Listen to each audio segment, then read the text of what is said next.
It-tlieta filgħodu fil-Valletta Waterfront il-President tar-Repubblika inawgurat l-uffiċċju ta' Will Williamson f'pajjiżna. Kumpanija internazzjonali li hi preżenti f'172 pajjiż madwar id-dinja, għandha 330 uffiċċju u b'kollox tħaddem ma' 28,000 persuna. Williamson taħdem fis-settur marittimu globali bil-qofol ta' ħidmieta tkun f'servizzi ta' loġistika u ġar ta' vetturi ta' kull daqs. B'ton simpatiku l-General Manager Bjorn Hafnes innota l-għajnuna u l-appoġġ li sabu minn numru ta' entitajiet lokali biex jiftħu l-uffiċċji tagħhom f'pajjiżna propju f'dan il-post. Mowa News tqar x'inhuma wħud mir-raġunijiet għal ftuħ ta' dan l-uffiċċju f'pajjiżna.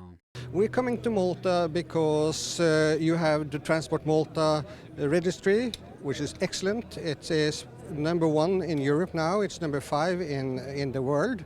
And it is well recognized. You know, the reputation of Williamson is very, very important to us, and we are proud having Valletta in our stern, you know. Willem Williamson, membru tar-raba ġenerazzjoni ta' din il-kumpanija, innota li l-kumpanija li ilha teżisti 155 sena għandha 11 il-bastimenti reġistrati pajjiżna bi 2 oħra mistennija jiżdiedu fil-ġejjien qrib. Fl-istess waqt is-sieħeb tagħhom Wallenius mistenni jirreġistra 4 bastimenti oħra sal-aħħar tas-sena. Williamson ma naqas milli jinnota l-kobor u relevanza tal-kumpanija li kull konsenja tagħha tella valuri saħansitra ta' 70 u 80 miljun dollaru.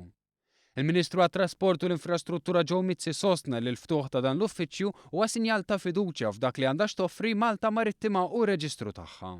Settur li qed ikompli jissaħħaħ anke permezz ta' ftehim għal iktar tagħlim u taħriġ speċjalizzat għal Maltin fil-marittimu.